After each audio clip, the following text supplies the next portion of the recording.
December, I'm finally ready to make something Christmassy.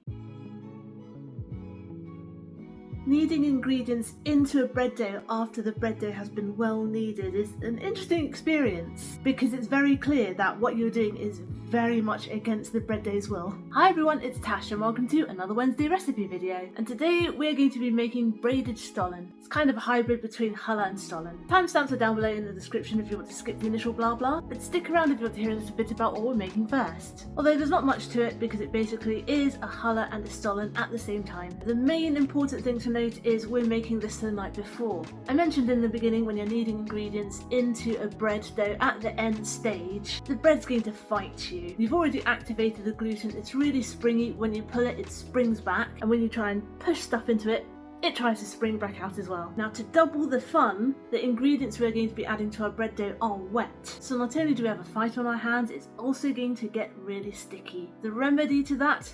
Overnight proofing. Proofing it overnight not only does it help improve the flavours, but it gives the flour another chance to reabsorb those new moistures you've put into it. And you'll find the next day the dough is perfectly not sticky. So with all that said, let's go to the kitchen and see how it's done.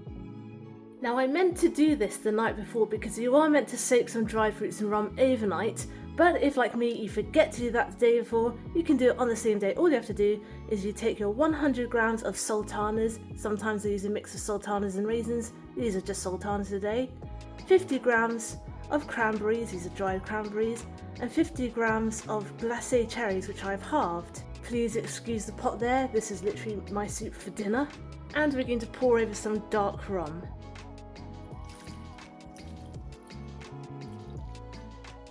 In fact, let's use the whole bottle. This is a super old bottle. We'll want to almost cover the fruits. There's no exact science to this. Let's give it a bit of a stir. I'm going to turn the heat on, just very gently. Then I'm going to even it out, just so every fruit is touching a little bit of the booze. And I'm going to heat this until it's just steaming, and this is going to speed up the soaking process, so it doesn't matter that we didn't do it overnight. Once it starts steaming and sizzling, I'm going to give it another stir, not sizzling, bubbling rather. Let's give it another stir. Now I'm just going to turn the heat off of this, not for my soup because I want to eat that hot separately, and I'm just going to keep this on the same hob and let it cool down slowly and completely, and they'll be nice and soaked. To make the bread, we've got to wake some yeast up. Here I have some fast action yeast, which is also known as dry active yeast. Do not use the easy bake stuff in this instance. We need to activate this one, not just dump it straight in. That's 2 teaspoonfuls. And now I'm going to stir in 150 millilitres of lightly warmed milk. Don't make it too hot, don't heat it until it's steaming because we don't want to kill the yeast, we just want to wake it up.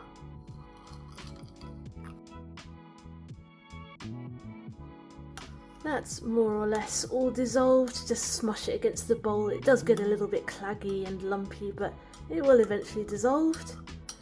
And once it's completely dissolved, let's just set this aside for a couple of minutes. Now let's make the bread dough. Here I have 75 grams of unsalted butter, which I've attempted to soften at room temperature. I tried to speed it up by putting it in what I thought was a cool-ish oven. It was a bit hot, as you can see. You shouldn't really use melted butter, but you know what, this will do fine.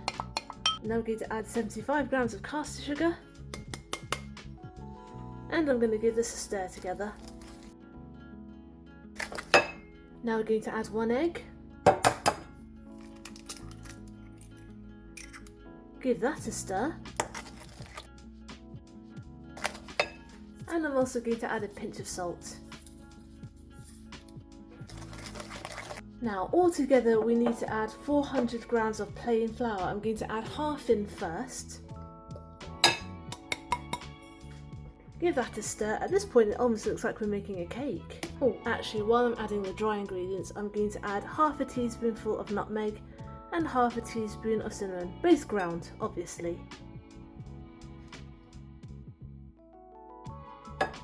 Now it's at this point that I'm actually going to add in our milk. As you can see, it's nice and foamy, which means our yeast is alive. So make sure we get all of them from the sides.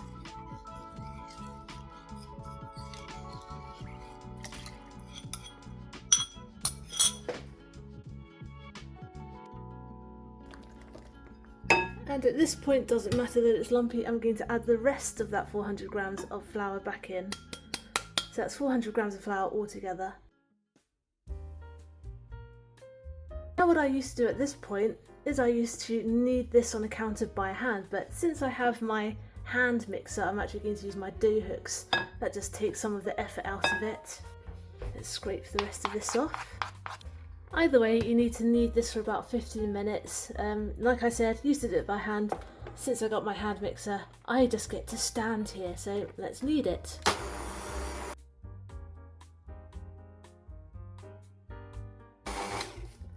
Now I know she's ready to start kneading by hand because it started coming away from the bowl.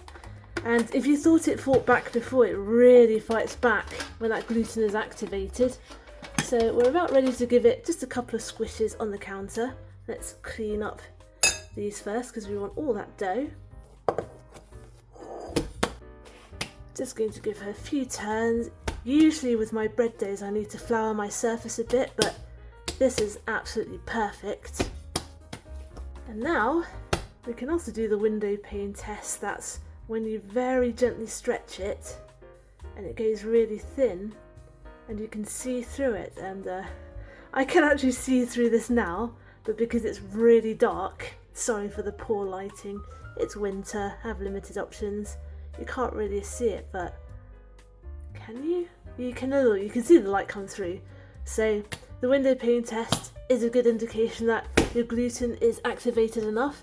Another easy way is if you stretch it, it bounces back.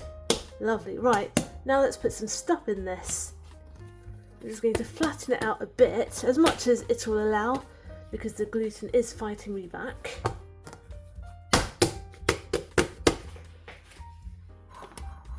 And remember those fruits we soaked? Yep, we're going to dump these straight in the centre. I have drained them, we're not going to add all that liquid. There we go, that was a bit unceremonious, never mind. And we're also going to add 50 grams of shelled unsalted pistachios. And I'm going to be very honest with you. Ooh, a stalk, let's get rid of that.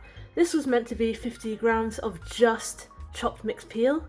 I forgot to buy it, but I did have some chopped mixed fruits which has mixed peel and more raisins and sultanas, so I just used that. But if you can, just use 50 grams pure chopped dried mixed peel. This is actually the second time I've made this and I've forgotten it. And we're just going to fold it all up together. And it is going to fight, but that is okay.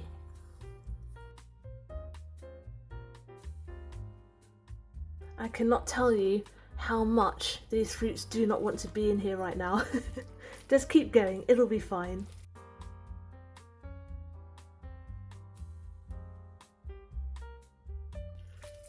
And that will do, don't worry about it popping out. Now I'm just going to put this in a lightly oiled bowl. I will be right back because this is a mess. There we are, lightly oiled bowl so it doesn't stick too much. And now we're going to let this rest in the fridge overnight. So it's going to slowly proof.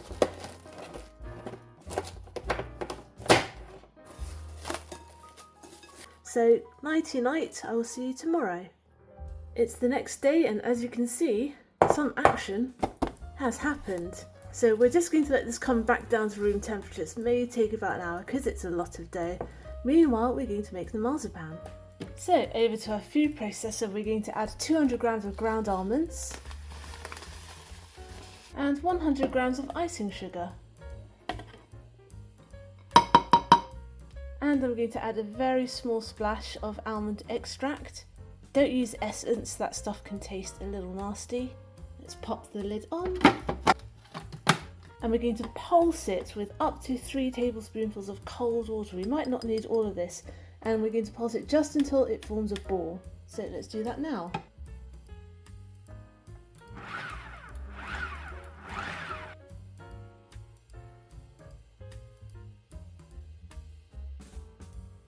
Alright, let's check it for texture.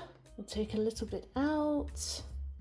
And oh yeah, that is perfect. We don't need any more water. Don't blend any more than that because the more you blend, the more the oils will come out of the almond and the squishier it will get. We want it rollable, just like this.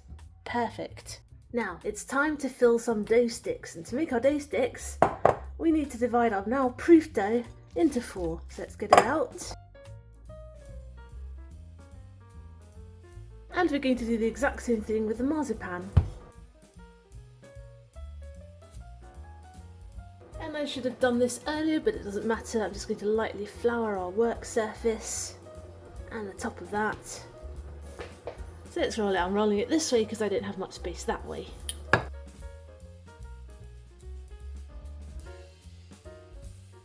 And now we're going to roll this into a snake, one of our marzipans.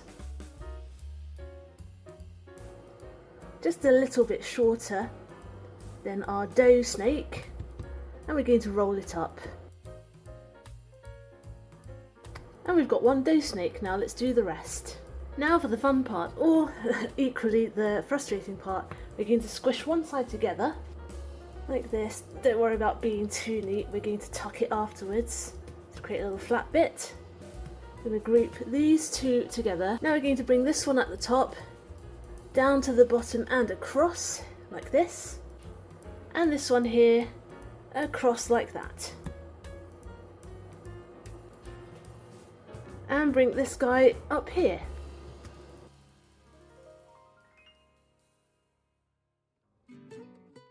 So for the ends, you just squish them like that, and don't worry about it being messy because we're going to hide it like this, just by tucking it in.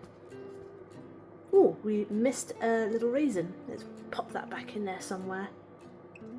Do the same with this side.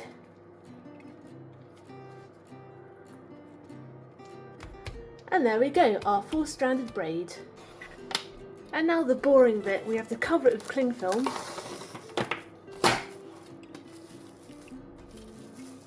Stop it from drying out, and now we need to let it proof somewhere warm-ish for about an hour, so see you then. Okay, she is nice and puffy after a bit more rising, and she's ready to bake. So I've preheated the oven to 180 degrees C, and we're going to bake this for about 45 minutes.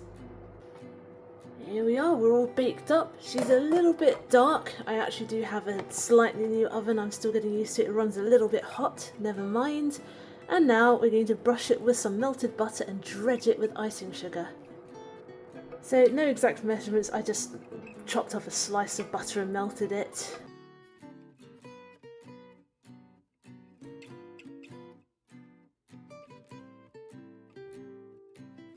And now I'm going to very generously dust some icing sugar on top. Again, no measurements, just how much you like. A lot. Please do a lot.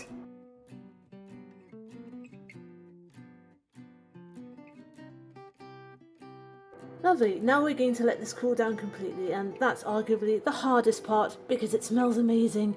When it cools down, you might notice that some of the icing sugar has absorbed into any of the wet butter. No worries, that's a good excuse to dust on more.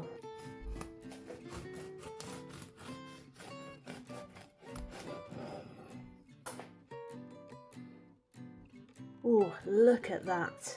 My flat smells amazing after baking this, can you imagine?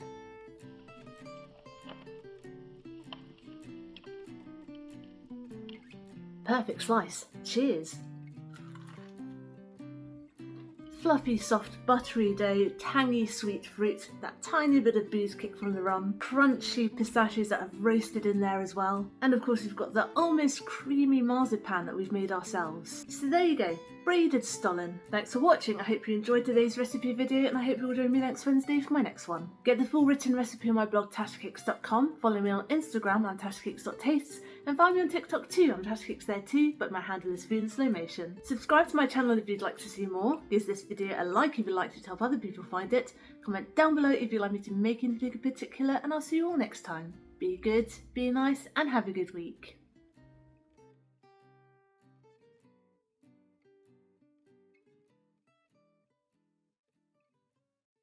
Oh, you know what would be super naughty is if you would make French toast out of this.